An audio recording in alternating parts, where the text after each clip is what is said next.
What is a melody? A melody is a sequence of single notes that is musically satisfying, which is different from a chord, which is a layering of notes that is musically satisfying. There are two parts to a melody. The first part is the pitch, where the pitch is going. Is the pitch going up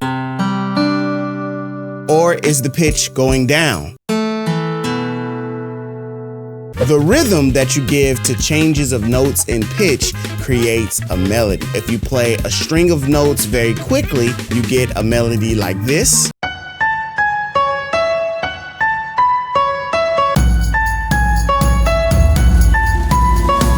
Or if you play a string of notes slowly, you get a melody like this.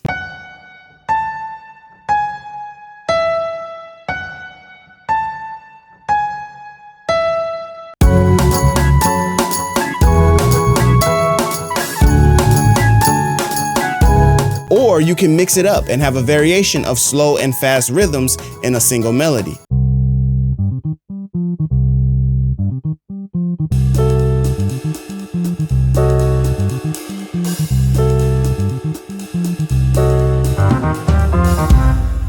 There are also different types of melodies. For example, I like to call this kind of melody an introduction melody. An introduction melody does exactly what it sounds like. It introduces you to the song. When you hear that, you pretty much know what song is going to play.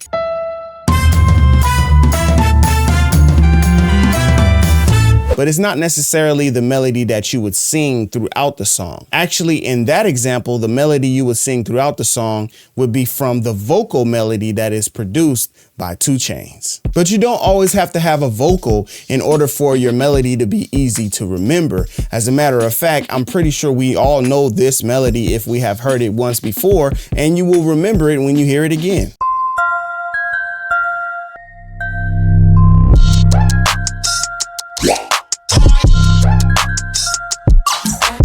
Some melodies sound really good and you remember them because they're nostalgic, kind of like this melody.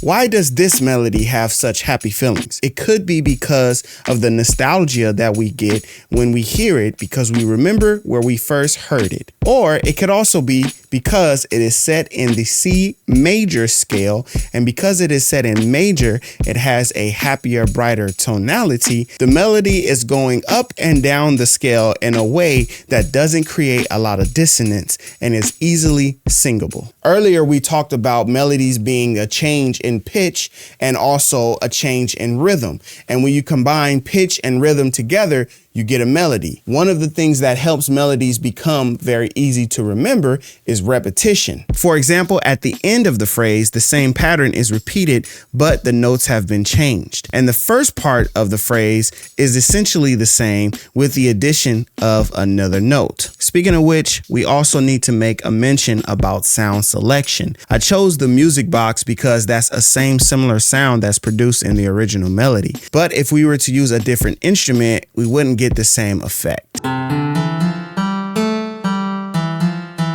Once you have a melody like this that works completely on its own, it's also great to introduce something known as counter melodies. These are melodies that can be played on another instrument or in another octave range of the scale.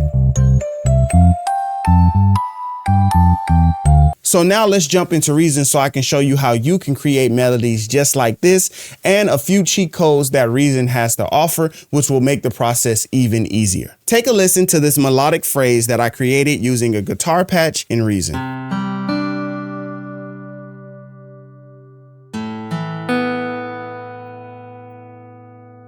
The reason why I call this a melodic phrase is because it's only one portion of the entire melody. In order to complete the conversation, we need to add the other part to this melody, which is a counter melody or a call and response to this melody.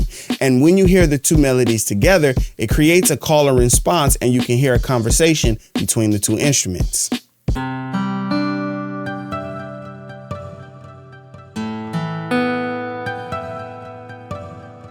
It's time for your first cheat code. Remember when we listened to that first melodic phrase?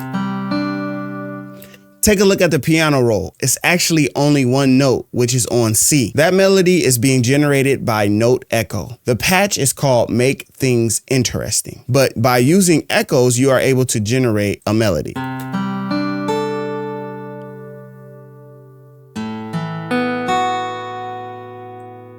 We could also add more notes in note echo by adding more repeats.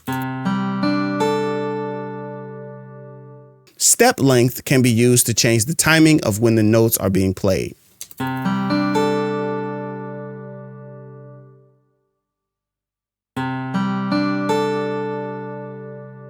A much faster step length could also give us something that sounds more like a chord.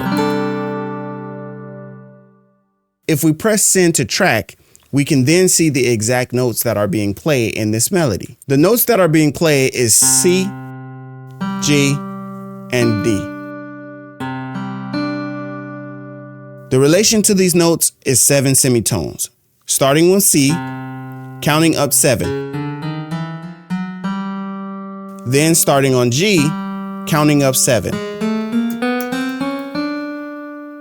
So what about that counter melody that we have? That's the second half to our conversation. If we look at the two melodies together, we can see how they kind of complement or complete each other. One melody is going up, the other melody is coming down, but they both meet on the same note of D. The introduction melody and call response lives throughout the entire song. But now we need that melody that is the singable melody. We need that melody that's the vocal melody, the thing that we can remember and sing along to. That is where this melody comes in.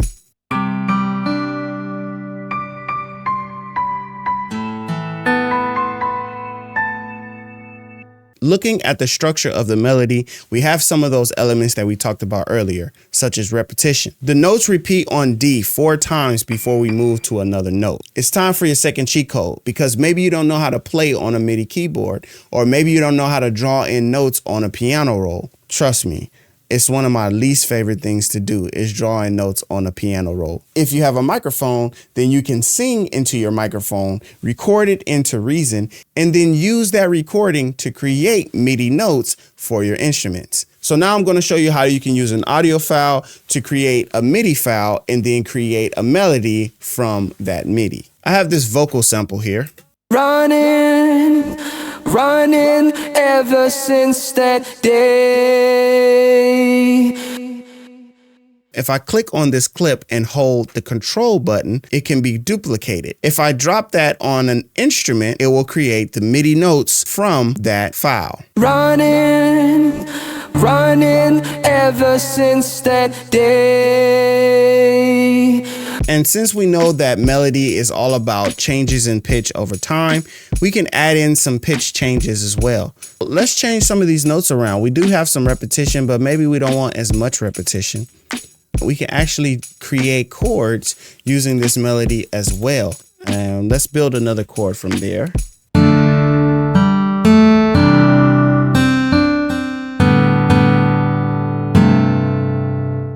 If we can make chords from a melody, then that means we can make a melody from chords. Here's your next cheat code. We could go through and build a chord progression like this and then create our melody from that. Or we could use Chord Sequencer to build out the chords for our melody.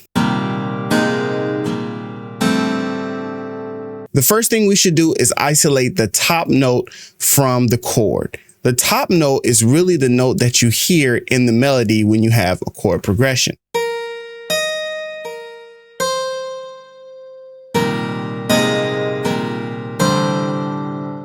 We can add in notes to change the rhythm of the melody. Let's change some of these notes to either move up or down.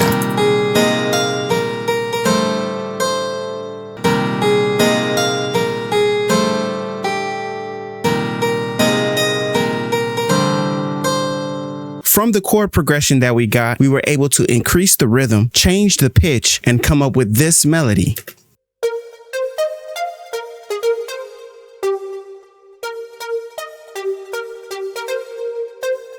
We can take that same strategy when we took the top note off of the chords and instead take the root note or the bottom note from the chords in order to create a bass line as well. Add in a synchronous effect so that we can give the bass line some movement, and we can add in this bass line.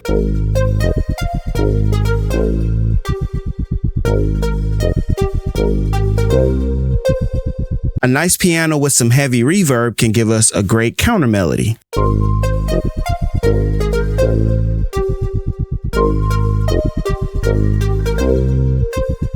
We can now create a pad with the chord progression that we had and add this to it.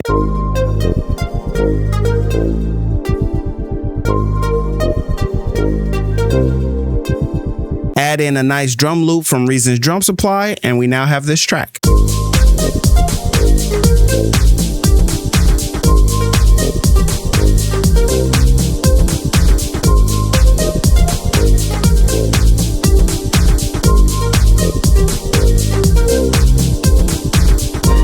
I hope that you guys enjoyed this video, and if you did, please be sure to give it a thumbs up.